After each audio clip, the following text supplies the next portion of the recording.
Hi guys! Magandang gabi! Welcome back po dito sa Gandara SRU channel for Showbiz Update. Andito na naman nga po akong muli nagbabalik. Ang nagmamaganda ninyo kachismosang Kimpaw, wala na nga pong iba. Ang lokaret na si Gandara SRU upang maghatid sa inyo ng latest update and fresh happenings patungkol kina Kim Chiu and Paolo Avellino. And para nga sa gabing ito, ang tatalakayan naman nga natin at pag-uusapan ay ang another pagkapanalo blessings ni Chinita Princess na mainit na pinag-uusapan ngayon sa social media. Paano ba naman kasi si Kimi ay naungusan po si Juday at saka si Catherine Bernardo. So di ba napaka laking natin ito? Dapat napakalaking selebrasyon dapat nito mga kakimpaw kasi akalain mo yon. Pero bago po ang lahat sa mga di pa nakaka-subscribe sa ating channel, maaari lamang na pindutin po ninyo ang subscribe button at notification bell natin na nariyan sa baba upang kayo po'y maging updated at ma-notify tuwing may bago po tayong chika at balita hinggil sa Kimpaw. Basta mga balita na may kinalaman kina Kim Chiu and Paolo Avellino, sagot na nga po natin yan. And eto na nga, wag na po natin patagalin pa.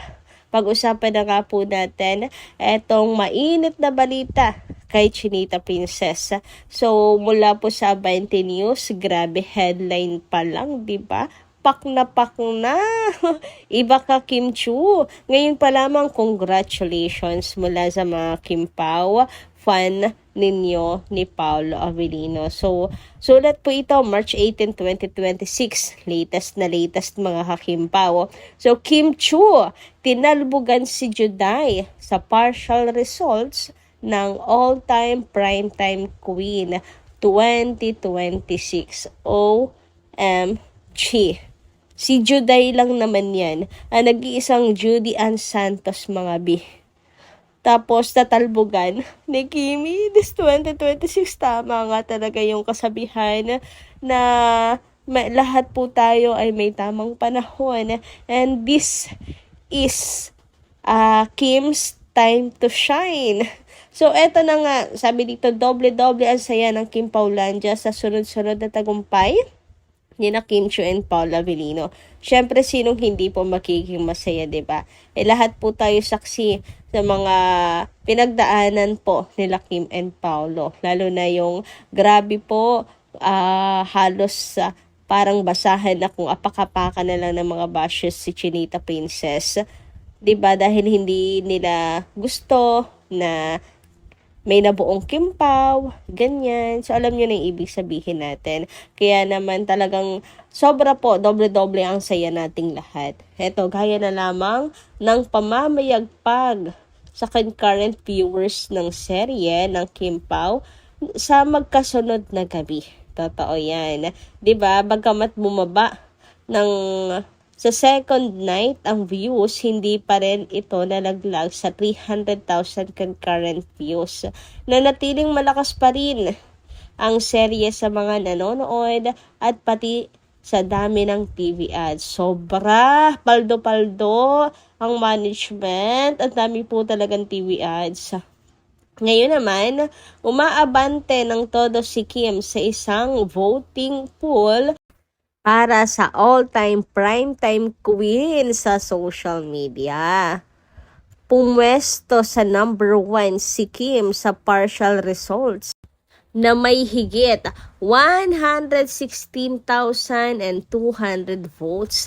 Grabe, ang laki. Pero partial results pa lang po yan mga kakimpaw. Okay, so eto pa. Dagdag pa po ng abante. Iniwan nito sa second ranking si Judy Ann Santos na may 75,640 votes. Ang laki ng lamang ni Chinita Princess, mga Kimpaw! Ang laki, grabe. Pumangatlo naman si Catherine Bernardo na may 21,000. Ang laki, ang laki ng agwat. 100,000 yung kay Kim. Pero si Catherine, hindi rin po natin minamalit. Grabe, no? Catherine Bernardo and Judy Ann Santos po lang naman yan. 'Di ba? Ayan, makikita ang ranking sa FB page ng Trending Viral PH na may titulong Primetime Queen of All Time. Ngayong March 22, ang cut-off para sa mga boboto para maselyuhan kung sino ang tatanghaling all-time primetime queen of 2026. Ayan, pwede pa pong magboto ang lahat, wag po tayong pakakampante. So, partial results pa lang naman po. Pero sobrang saya ko na kasi ang layo na po ng agwat natin, mga kakimpaw, agad-agad. And syempre, mahirap din po ito mga kalaban ni Chinita Princess, di ba? Ang lalaki din po ng fandom ng mga yan. Judy Ann Santos, idol din natin yan, di ba? And Catherine Bernardo. Pero si Juday naman kasi may napatunayan naman na po siya. Kumbaga, it's time to share. It's time na po para bumitaw at ibigay naman po sa bagong henerasyon. And ayun nga mga kakimpaw, since si Kimi naman po ang active ngayon sa prime time, so why not kay Kim po ibigay? Si Catherine naman po mga kakimpaw, may napatunayan na din naman at malaki din ang fandom. Pero hindi naman na po siya active sa prime time, di ba? Ayun. Anyway, narito naman po ang ilang mga comment kay Kim Chu na nakakataba ng puso. Nais ko rin pong i-share sa inyo. Sabi dito, Kim Chu is a total package. She also gets things done very well. Humble, down-to-earth, and authentic. She is not like those other actresses who pretend to be classy and have a fake facade. Kim is real and authentic. Cheerful, and good-hearted. I like Kim Chu. Grabe no, mga bago ko lang nakikita tong mga nagko-comment na to kay Kim Chu, kay nakakataba ng puso. Sobra. Ang sarap po kayong basahin na finally mayroon pong mga ganito na nakaka-appreciate kay Chinita Princess. And actually meron pa.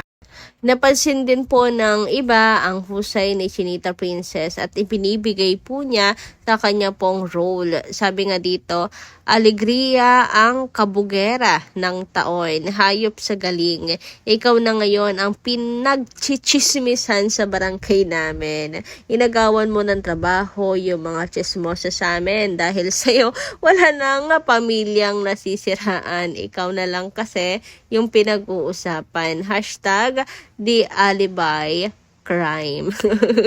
Natawa naman ako dito mga kakimpaw.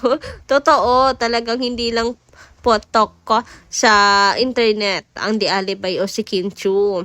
Pati po sa kapitbahay ay laman din po ng ng Maritesan ang karakter nitong si Kim. Kasi naman sobrang ginalingan ni Kim Chu dito. Grabe itong si Stella Marie. Talaga naman. Hindi na lang pang internet, kundi pang barangay na rin ang chismisan. Anyway, narito naman po ang comment at opinion na ating mga taga-subaybay hinggil po sa mga nagdaan nating balita. Sabi dito ni Ma'am Asuncion Cielo, totoo naman kasi na nakakaumay na rin ang Batang Quiapo. Buti na lang nagwakas na rin. Excited na ako sa Alipay. Ayun nga, maganda naman siya actually. Pero kapag bubuksan mo kasi yung isip mo, puro patayan, puro brutal na eksena. So, may gina rin pong magpahinga. Kaya naman at bigyan po ng pintuan ang The Alibi sa prime time. Buti na nga lang po na bigyan ng pagkakataon. Thank you so much din po. Kasi alam naman natin na kumbaga big deal talaga to. Kasi nga, alam natin na pang second slot ang The Alibi. Sabi naman dito ni Ma'am Rosemary Diano, maganda rin gabi. Maraming beses siya umiiyak dahil sa bashing. Ini-interview pa nga yan ni Chris dati kasi close sila. Ngayon palaging umiiyak si Kim. Sabi pa ni Pao, iyakin daw si Kim kahit ano-ano na lang. 'Di ba sa mga media kon umiiyak din siya, ganyan lang talaga siya, bababaw ang luha. Problema man o blessings, umiiyak siya. Actually, more on blessings. Pero kung pambabash po sa kanya, hindi naman po masyado. Kumbaga kasi ini-interview, inuungkat, kaya po siya naiiyak. Pero kung sarili lang, like kagaya ng pinangangamba na mental health po ng mga kakimpaw natin, malayo naman po si Chinita Princess. So sa mga blessings at usapang pamilya, ayan po, si Kim napakababaw po talaga ng kanyang luha. Naiiyak po siya at nakiki-emotional. Looking back, ayan, looking back sa mga pinagdaanan, ganto ganyan. So, ganyan po si Chinita Princess. Anyway, sabi naman dito ni Ma'am Azucena Sigador, shout out sa iyo. Pag may solo movie si Kim at si Paolo, may solo din. Totoo, wala ng Kim Pao na babalikan. Pilit nilang bubuwagin. Maraming inggit dyan at parang gusto ni Paolo din na mag-explore siya sa iba. Sad kami. Actually, hindi po mapuputo lang Kim Pao kasi ginagawa naman ni Paolo, pending na lang po yun. Kumbaga, Kim Pao po ang nakakontrata ngayon, kaya wag po kayong mag-alala. At wag po kayong masad agad-agad. Naku, wala pa man, nalulungkot na kayo. Na-stress na kayo agad-agad. So, parang nalulungkot lang po kayo sa wala niyan. Kasi, wala pa namang nangyayaring kung ano pa man. Tiwala lang po tayo. Ang Kim Pao po ay mayroon pang project together. So, yun lang po muna ating update. Maraming salamat kayo sa inyo pong pakikinigan. Kita kasi po tayo muli sa mga susunod natin, chikas. Marami pong salamat at ingat po kayo palagi.